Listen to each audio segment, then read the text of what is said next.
विष्णु, तुम्हारे भक्त प्रहलाद ने मुझसे मेरे पुत्र तो छीन लिए, पर उसे ज्ञात नहीं कि मैं अपनी हार तो स्वीकार कर सकता हूं, पर उसे भूल नहीं सकता।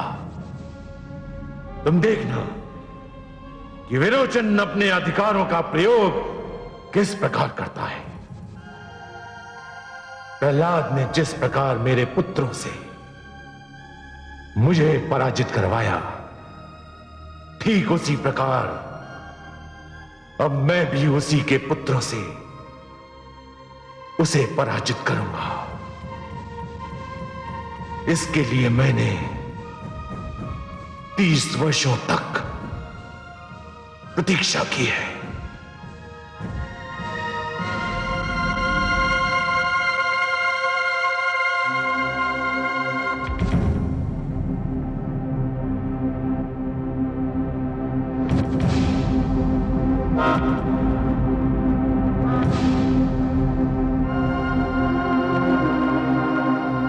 राजकुमार विरोचन सभागार में पधार रहे हैं।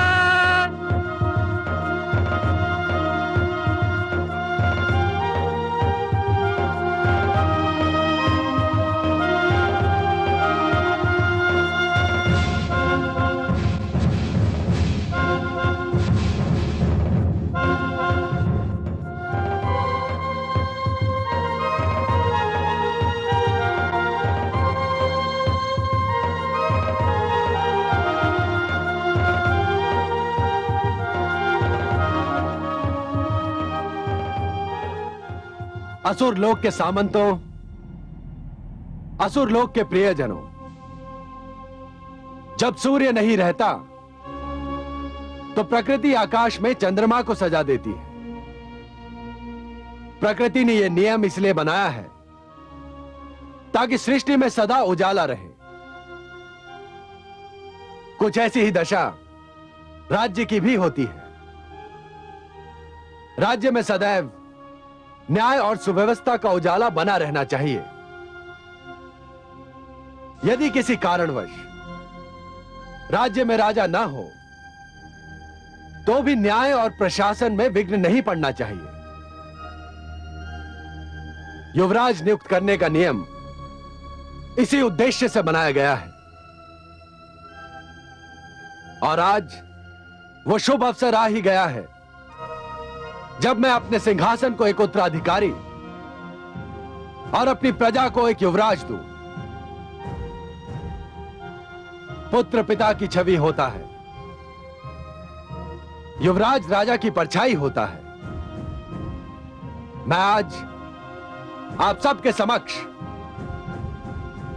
आप सबको साक्षी बनाकर अपने ज्येष्ठ पुत्र विरोचन को अपने सिंहासन का उत्तराधिकारी और आपका युवराज घोषित करता हूं। युवराज विरोचन की जय! युवराज विरोचन की जय! युवराज विरोचन की जय! युवराज विरोचन की जय! युवराज विरोचन की जय! ओम रत्नै कल्पितमासनं विमजलै स्नानं च दिव्याम्बरां नानारत्न विभूषितां भगवदा मोदाङ्कितं चन्दनं जाति चम्पकबिल्वपत्रचकितं पुष्पं च धूपं तदा दीपं देवदयानिधे वसुपते अलकल्पितं पूर्णां सौवर्णे मणिकण्डितरत्नचित्ते पात्रे दुतं पायसं स्वम् ॐ स्वस्ति न इन्द्रो बृहस्पतिः स्वस्ति न पूषा विश्वदेवाः स्वस्ति नः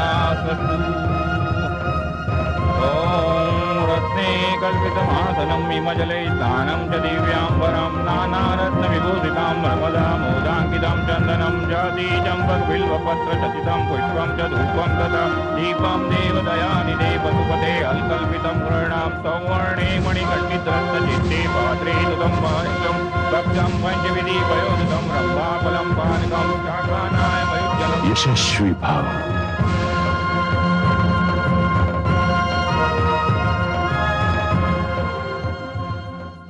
तेजस्वी भव।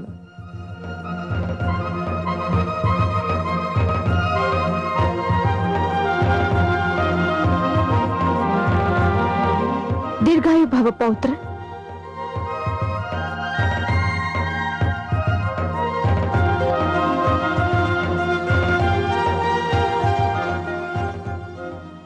मुझे अपने पदचिन्हों पर चलने का आशीर्वाद दीजिए महाराज। मेरा आशीर्वाद सदा तुम्हारे साथ है पुत्र, परंतु अधिक आवश्यक यह है कि तुम प्रजा का भी आशीर्वाद प्राप्त करो और उसे आश्वस्त कराओ कि तुम उसे न्याय दोगे, सुरक्षा दोगे, संरक्षण दोगे।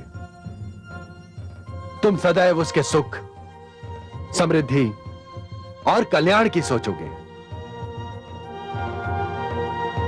यशस्वी भव पुत्र।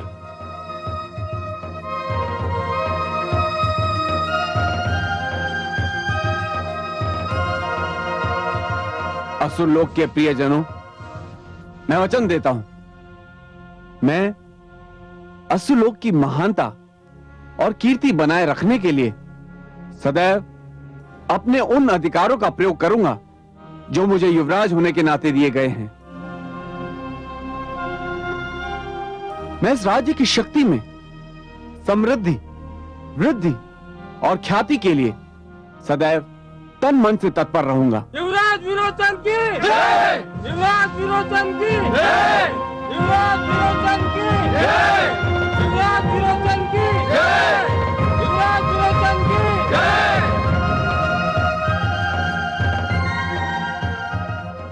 पुत्र विरोचन, मैंने तुम्हें जन्म अवश्य दिया है, किंतु तुम्हें शिक्षा गुरुदेव शुक्राचार्य ने दी है।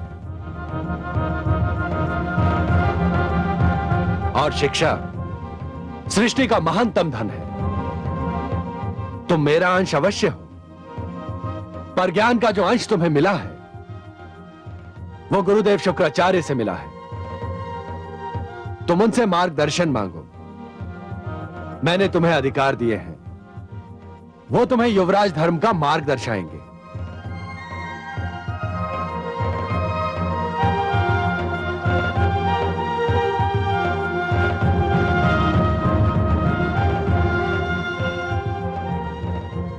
हे महान गुरु, हे विद्या मूर्ति, हे ज्ञान और नीति के महानतम ज्ञाता, मेरा मार्गदर्शन कीजिए और मुझे बताइए कि मैं अपने युवराज जीवन का शुभारंभ किस प्रकार करूं। प्रिय शिष्य, तुम आखेट से अपने इस नए पद का शुभारंभ करो। आखेट से? हे गुरुदेव, इस महान पद का आरंभ एक ऐसी क्रिया से क्यों हो जिसका विशेष और प्रमुख अंग है हत्या? महाराज, आखेट राजाओं के गौरव का प्रमुख कारण है। आखेट राजाओं के अधिकार का मुख्य प्रतीक है। लक्ष्य साधना, शत्रु को घेरना, शत्रु को भयभीत करना आखेट के अंग है। आखेट युद्ध का अभ्यास होता है। युद्ध का एक छोटा सा रूप है। होता है गुरुदेव, अवश्य होता है, परंतु एक निर्दोष और असहाय पशु की हत्या भी आखेट का मुख्य अंग होता है। तो क्या हुआ महाराज? जीवा जीवस्य भोजनम, जीवी जीव का भोजन होता है। पशु भी तो एक दूसरे की हत्या करते हैं। जब उनमें दोष नहीं तो आखेट में क्या दोष है? हे गुरुदेव, पशु एक दूसरे की हत्या करते हैं अपना आहार प्राप्त करने के लिए, परंतु आपने स्वयं कहा जीवा जीवस्य भोजनम। प्रकृति ने एक पशु को दूसरे पशु का आहार बनाया है, परंतु आहार के लिए पशु की हत्या करना और अपने मन बहलावे के लिए पशु की हत्या करने में अंतर है। नहीं राजमाता, नहीं। राजा यदि न्याय देता है तो दंड भी देता है। उचित समय पर विनम्रता का प्रदर्शन करता है तो उचित समय पर कठोरता का प्रमाण भी देता है। राजा में यदि प्रजापालन का गुण होना चाहिए तो एक वधिक की प्रवृत्ति भी होनी चाहिए। आखेट इसी प्रवृत्ति को जन्म देता है। गुरु की आज्ञा का पालन करना मेरा धर्म है और मैं इस आदेश का पालन अवश्य करूंगा। यशस्वी भाव। हे कमल नयन, दैत्य गुरु शुक्राचार्य ये कैसी शिक्षा दे रहे हैं? वो मेरे पौत्र को हत्या और हिंसा का मार्ग दिखा रहे हैं। महादेवी, हिंसा की प्रवृत्ति तो प्राणियों के जीवन प्रणाली में बसी हुई है। मानव समाज जब तक हिंसा से घृणा करने का गुण उत्पन्न नहीं करता, तब तक वो किसी न किसी रूप में हिंसा का प्रयोग करता रहेगा। कभी राज्य के नाम पर, कभी युद्ध के नाम पर, कभी अधिकार के नाम पर और यदि कुछ भी नहीं तो आखेट के नाम पर। महादेवी, जिस दिन मानवीय मन से स्वार्थ नाम का रोग निकल जाएगा ना, उस दिन हिंसा भी समाप्त हो जाएगी और फिर शुक्राचार्य जैसे गुरुओं की आवश्यकता भी समाप्त हो जाएगी। तो क्या पौत्र विरोचन पुत्र प्रहलाद के पदचिन्हों पर नहीं चल पाएगा? महादेवी, जिस प्रकार पहले अंकुर जन्म लेता है, फिर वही अंकुर पौधा बन जाता है, पौधा वृक्ष में परिवर्तित होता है और तब जाकर वृक्ष में फल आते हैं, उसी प्रकार सबसे पहले मन में सुंदर विचारों का जन्म होता है। फिर वही सुंदर विचार मन में भक्ति को जन्म देते हैं और तब जाकर भक्ति जीवन के सुंदर नियम उत्पन्न करती है। महादेवी, प्रहलाद ने जिस भक्ति की प्रवृत्ति को जन्म दिया है, उसे जीवन का नियम बनने में अभी देर है। आसुरी प्रवृत्तियां इतनी सरलता से पीछा नहीं छोड़ेंगी, उन्हें दूर करने में कई पीढ़ियां बीत जाएंगी। महादेवी, असुर राजवंश में हिरण्यकशिपु के अहंकार और प्रहलाद की भक्ति के बीच एक मौन युद्ध चल रहा है। अब देखना यह है कि जीत किसकी होती है, हिरण्यकशिपु के अहंकार की या प्रहलाद की भक्ति की।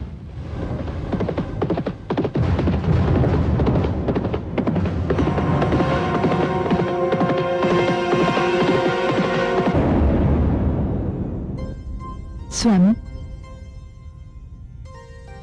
आपको पुत्र विरोचन का आक्षेप पर जाना अच्छा नहीं लगा ना? प्रश्न अच्छा या बुरा लगने का नहीं है देवी। प्रश्न यह है कि कोई महान और दायित्व वाला पद प्राप्त करने के उपरांत प्राथमिकता किस कार्य को दी जाती है। मैं जानता हूं कि युवराज आखेट भी करते हैं, किंतु राजा केवल आखेट ही तो नहीं करते, राज्य और जीवन के हर क्षेत्र में भाग लेना पड़ता है उनको। मुझे अधिक प्रसन्नता होती यदि पुत्र विरोचन किसी और क्षेत्र से अपने अधिकारों का शुभारंभ करता, पर उसने आखेट को चुना। इसका कोई बहुत अधिक खेद भी नहीं है मुझको।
हे आदित्य, हे विष्णु, आपको कोटि कोटि धन्यवाद।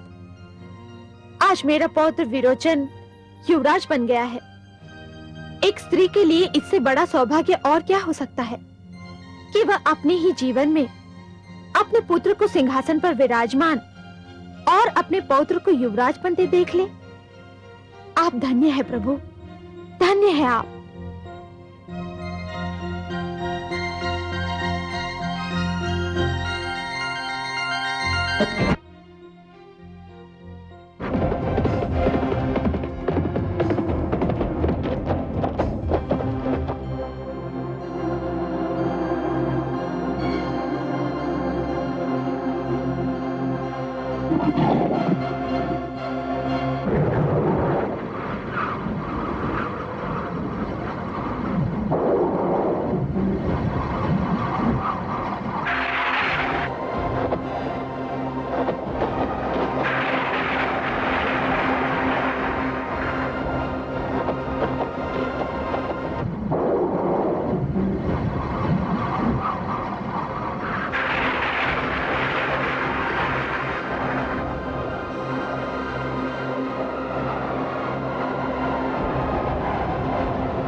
पुत्र प्रहलाद, क्या हुआ माते? आप बहुत घबराई हुई माताश्री, सब कुशल तो है ना?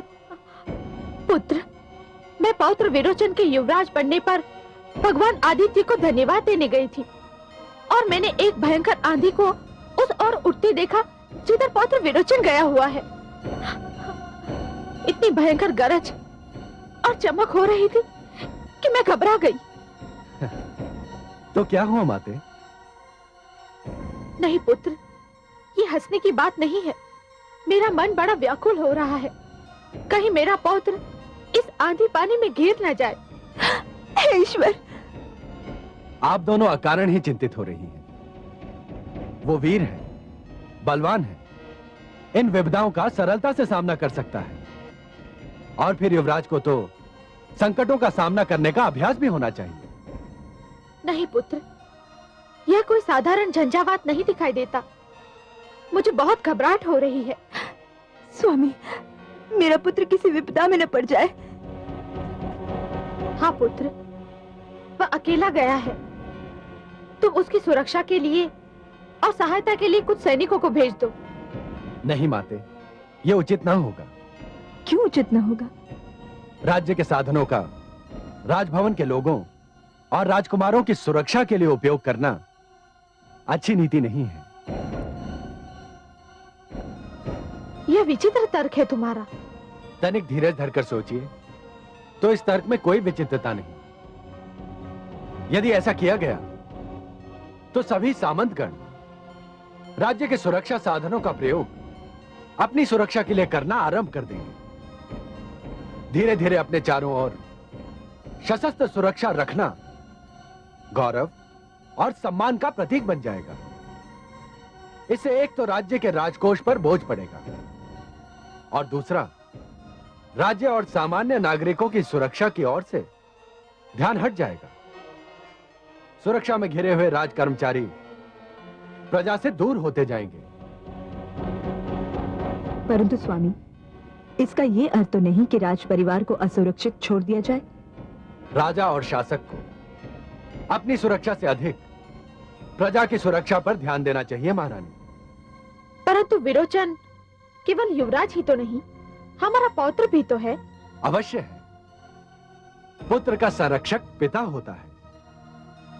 मैं एक राजा के रूप में नहीं, एक पिता के रूप में भी उसकी रक्षा करना चाहता हूं। जब से आपने आंधी की बात कही, मैं स्वयं अपने पुत्र के लिए चिंतित हूं। मैं स्वयं उसकी सहायता करूंगा, परंतु इस कार्य के लिए राजा के अधिकारों का प्रयोग नहीं करूंगा। आप चिंतित ना हो महारानी, मैं स्वयं जा रहा हूं।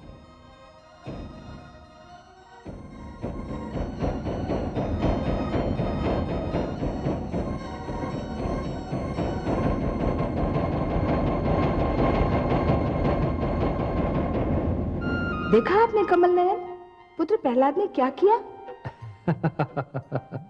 क्या किया महादेवी? पुत्र की रक्षा के लिए इतने भयानक झंझावात में स्वयं राजभवन से निकल पड़ा। तो ये तो बहुत अच्छी बात है। आपको तो प्रसन्न होना चाहिए कि आपके पुत्र ने पितृधर्म का निर्वाह किया। मानती हूँ कमल नयन, परंतु पुत्र प्रहलाद को अपने प्राण संकट में डालने के स्थान पर सैनिकों को सहायता के लिए भेज देना चाहिए था। इस विषय में मैं कयाधु और धृति से सहमत हूँ। और इस विषय में मैं आपके पुत्र प्रहलाद से पूर्णतया सहमत हूँ। क्यों? क्यों? सुना नहीं आपने उसका तर्क? उसके तर्क में कितना बल है। महादेवी, राजा केवल अपने पुत्र का पिता नहीं होता, समस्त प्रजा का पिता होता है। समस्त प्रजा की संतान उसकी अपनी संतान होती है। राजा ईश्वर का प्रतिनिधि होता है। इसलिए जिस प्रकार ईश्वर समस्त संसार की रक्षा करते हैं, उसी प्रकार राजा को भी अपनी प्रजा की रक्षा करनी चाहिए। सैनिक और सेना का बल तो प्रजा की रक्षा के लिए, राज्य की रक्षा के लिए और राष्ट्र की सुरक्षा के लिए होता है महादेवी।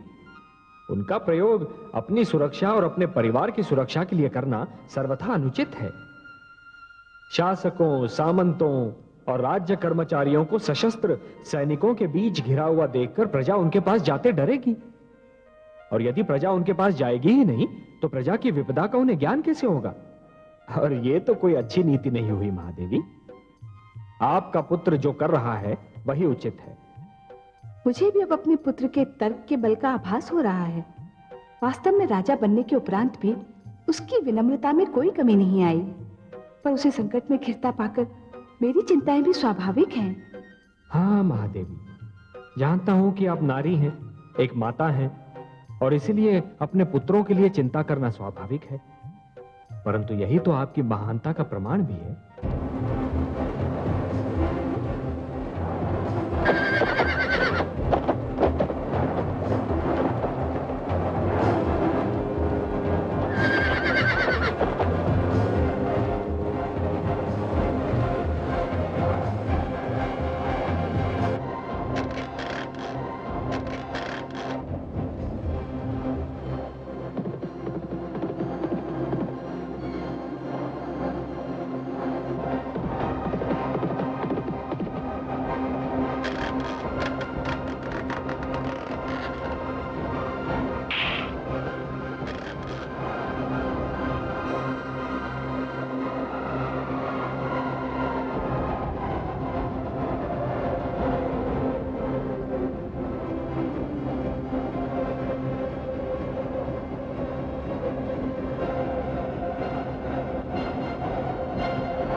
मित्र,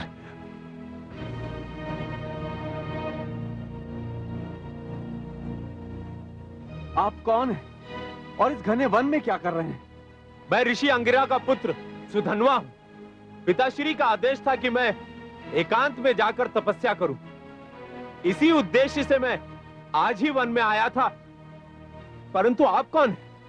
मैं असुर सम्राट प्रहलाद का पुत्र युवराज विरोचन हूं। आपकी वेशभूषा को देखकर मेरा यही अनुमान था। परंतु युवराज, आप और इस वन में? आखेट मैं भी अपने गुरु शुक्राचार्य के आदेश पर अपने युवराज पद का आरंभ आखेट से करना चाहता था, किंतु यहां पर आते ही भयंकर वर्षा ने घेर लिया। अरे, आप तो मुझे बचाते हुए घायल हो गए। घायल तो आप भी हो गए मित्र। कैसा संयोग है, हम दोनों एक ही समय एक ही कारण से घायल हो गए। हमें यहां से निकलने का प्रयत्न करना चाहिए। हाँ, इस वन में रहने से संकट और भी बढ़ सकता है। हमें शीघ्र ही निकलना चाहिए।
वो देखिए, वहां दूर एक कुटिया दिखाई दे रही है। इस वन के पास कुटिया होने का अर्थ यही लगता है कि किसी ऋषि की कुटिया है। चलो युवराज, लगता है भाग्य हमारा साथ दे रहा है। चलिए।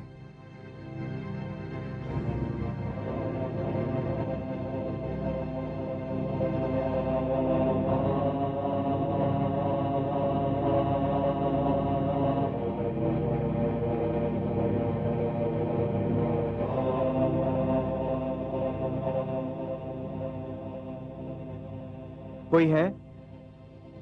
क्या इस कुटिया में कोई है? यदि कोई भीतर है तो हमारी सहायता करे।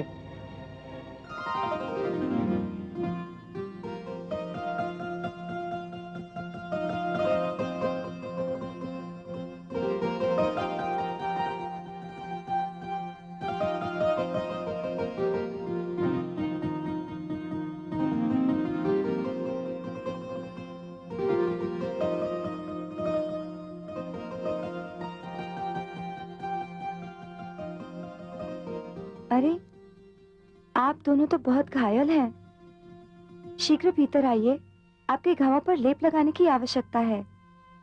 पधारिए अतिथिगण, घबराइए मत, आइए।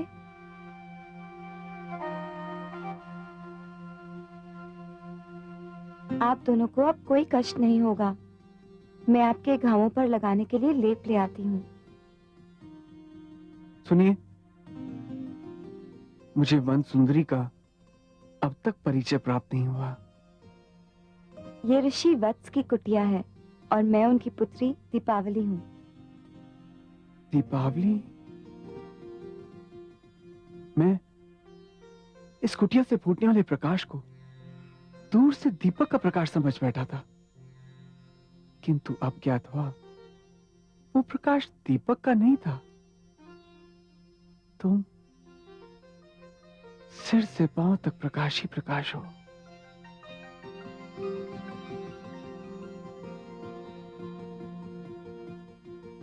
जिसने भी तुम्हारा नाम दीपावली रखा है, बहुत सोच समझ के रखा है।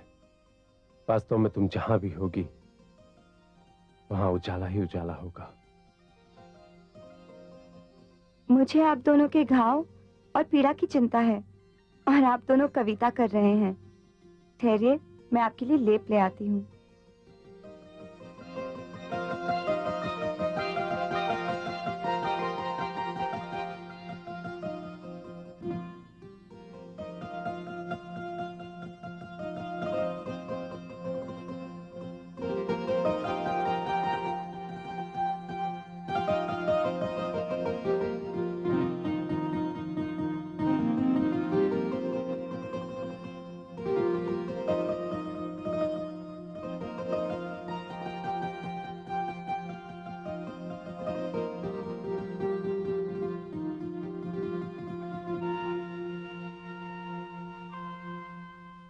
मुझे अब तक अतिथिगण का परिचय मिलने का सौभाग्य प्राप्त नहीं हुआ।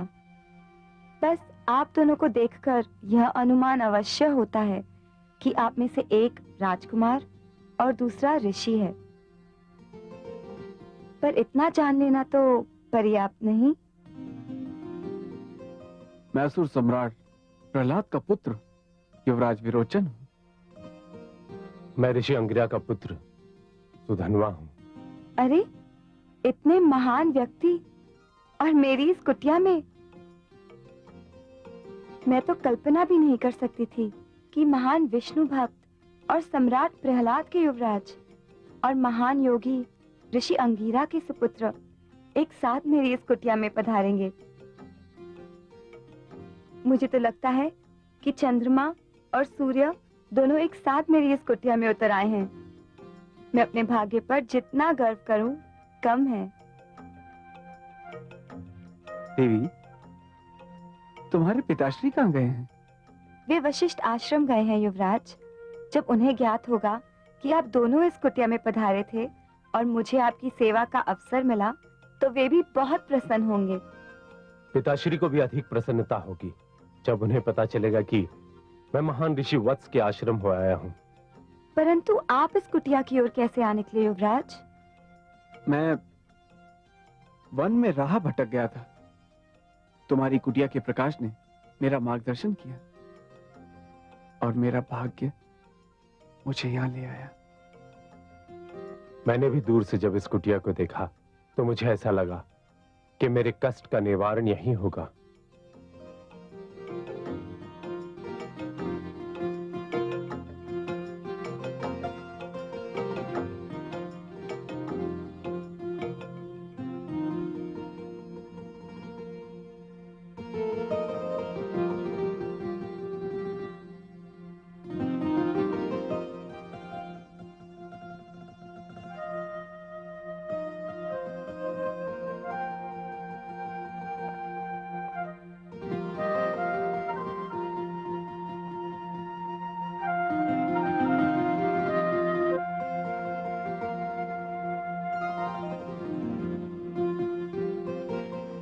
भद्रं कर्णैर्विशृणुयाम देवः भद्रं पश्येमाक्षभिर्यजत्राः स्थिरैरङ्गैस्तुष्ट्वाग्रं तस्तनूभिर्व्यसेमहि देवहितं यदायुः ॐ हर्यमणं देवं कन्या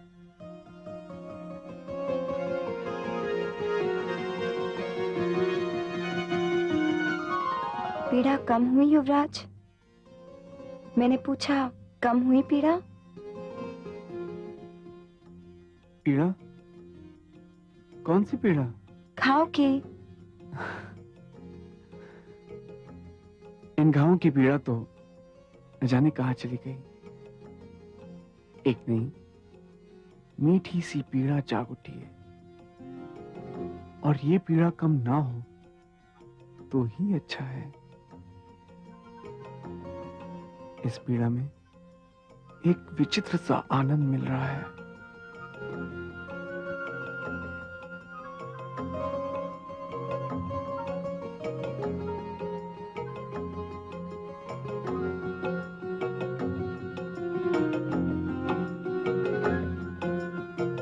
लाइए, आपके घाव पर भी लेप लगा दूं।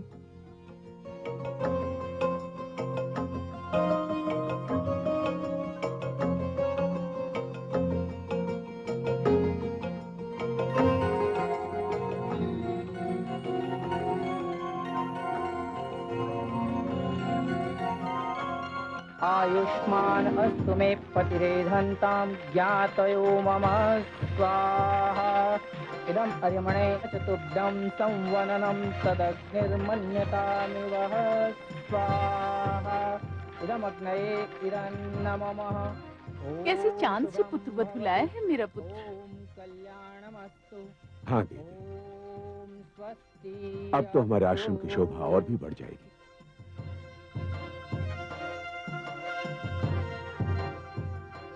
अब कैसा लग रहा है ऋषिपुत्र? कहाँ खो गए थे आप?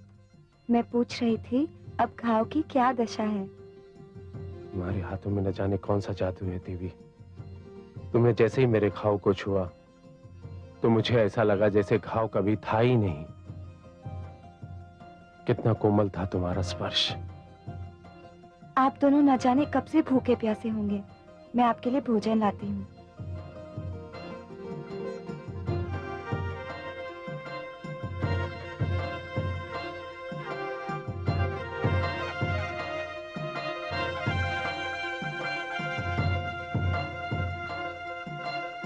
भोजन ग्रहण कीजिए अतिथिगण।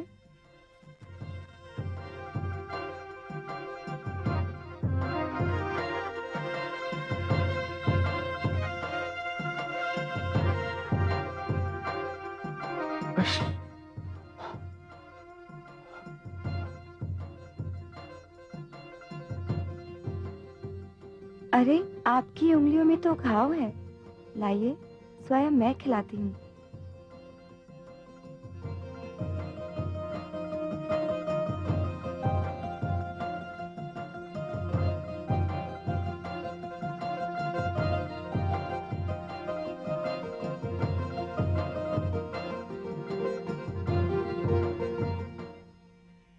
आप क्यों नहीं भोजन कर रहे ऋषिपुत्र?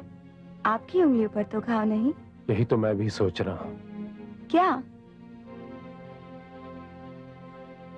कि मेरी उंगलियां क्यों घायल नहीं है।